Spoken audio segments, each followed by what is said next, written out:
آج کل بعض اسکالر نے یہ کہنا شروع کر دیا کہ دودھ پلانے والی عورت روزہ چھوڑ سکتی ہے، حمل والی عورت روزہ چھوڑ سکتی ہے، اور دلیل میں پیش کر رہے ہیں قرآن کی آیت کہ اگر تم بیمار ہو تو چھوڑ سکتے ہو۔ بھائی صاحب، بیماری الگ چیز ہے، پریگننسی بیماری نہیں ہے، پریگننٹ نہ ہونا بیماری ہے، عورت کی تو پریگننسی اس کی نیچر کا حصہ ہے۔ تو آپ نے کیسے کہہ دیا کہ پریگننسی میں عورت فرض روزہ چھوڑ سکتی ہے، دودھ پلانے والی عورت فرض روزہ چھوڑ سکتی ہے؟ یہ کہاں سے نکال لیا آپ نے؟ آپ کہہ سکتے ہیں دودھ پلانے والی عورت کو روزہ رکھ کے چکر آتے ہیں، بھائی جب چکر آنے کا خطرہ ہو تو روزہ چھوڑنا جائز ہے، اس بیس پہ نہیں کہ دودھ پلا رہی ہے، اس بیس پہ کہ چکر آ رہے ہیں، تو چکر کسی بھی بیس پہ آتے ہیں روزہ چھوڑ سکتے ہو آپ، کیونکہ بہت ساری عورتیں دودھ پلاتی ہیں کوئی چکر نہیں آتے ان کو، پورے رمضان کے روزے رکھتی ہیں وہ، ان کے لیے کیسے جائز ہو گیا؟ آپ کہہ سکتے ہو پریگننسی میں عورت روزہ رکھے گی تو الٹی آئیں گی، چکر زیادہ آئیں گے، تو بھائی اگر چکر آنے کا خطرہ ہے یا الٹیاں آ رہی ہیں تو پھر پریگننسی ہو یا نہ ہو دونوں صورتوں میں روزہ چھوڑ سکتے ہیں۔ لیکن ہر پریگننٹ عورت کو یہ سمجھ لینا کہ وہ پریگننسی میں روزہ رکھے گی تو نقصان ہوگا، یہ غلط ہے، مشاہدے کے خلاف ہے۔ بہت ساری پریگننٹ عورتیں پورے رمضان کے روزے رکھتی ہیں، نہ ان کو کوئی صحت کو نقصان ہوتا ہے اور نہ بچے کو، اور نقصان کا وہم ہونا ضروری نہیں ہے، وہم ہونا کافی نہیں ہے، غالب گمان ہو کے نقصان ہوگا، وہم تو کسی کو بھی ہو سکتا ہے۔ جو آ رہا ہے اٹھ کے، تبھی تو میں کہتا ہوں یار مجتہدین کو فالو کرو، میں ویسے ہی تھوڑی امام حنیفہ میرے کوئی ماموں تھوڑی لگتے ہیں، شخصیت پرستی اس کو کہتے ہیں، اپنے ماموں کو فالو کر رہا ہے۔ اگر کسی پڑھے لکھے مجتہد کو فالو کر رہا ہے یہ شخصیت پرستی نہیں ہے، یہ تو عین مطلوب ہے شریعت میں کہ فاسألوا اہل الذکر، اہل ذکر کو فالو کرو، اہل علم کو، تو مجتہدین سے زیادہ کون اہل علم ہوگا؟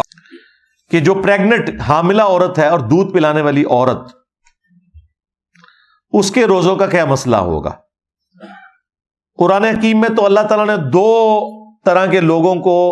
اجازت دے دی کہ وہ روزے بعد کی دنوں میں گنتی پوری کر لیں جو چھوڑیں گے۔ نمبر 1 مسافر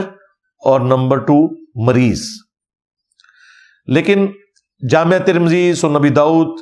سنن نسائی اور سنن ابن ماجہ میں موجود ہے، نبی علیہ السلام نے مریضوں کے ساتھ ساتھ حاملہ عورت اور دودھ پلانے والی عورت کو بھی اجازت دی ہے کہ وہ اپنے روزوں کو مؤخر کر سکتی ہے بعد میں رکھنے کے لیے۔ تو یہ بہت بڑی آسانی ہے، اور اسی میں ایک کریٹیکل مسئلہ جڑا ہوا ہے۔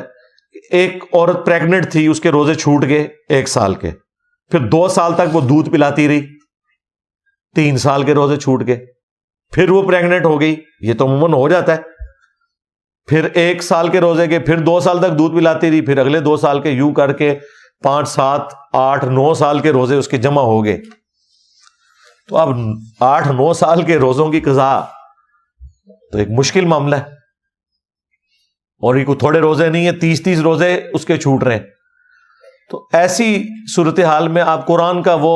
جنرل حکم فالو کریں گے، لا یکلف اللہ نفسا الا وسعها، اللہ تعالیٰ کسی جان پر اس سے بڑھ کر بوجھ نہیں ڈالتا، مگر وہ بوجھ جس کو وہ اٹھا سکتا ہے۔ تو اس کے تحت پھر وہ عورت جو ہے فدیہ دے دے، اسے روزے رکھنے کی ضرورت نہیں ہے، ہر روزے کے بدلے 1 وقت کا کھانا مسکین کو کھلا دے یا اس کے ایکویلنٹ رقم دے دے، تو وہ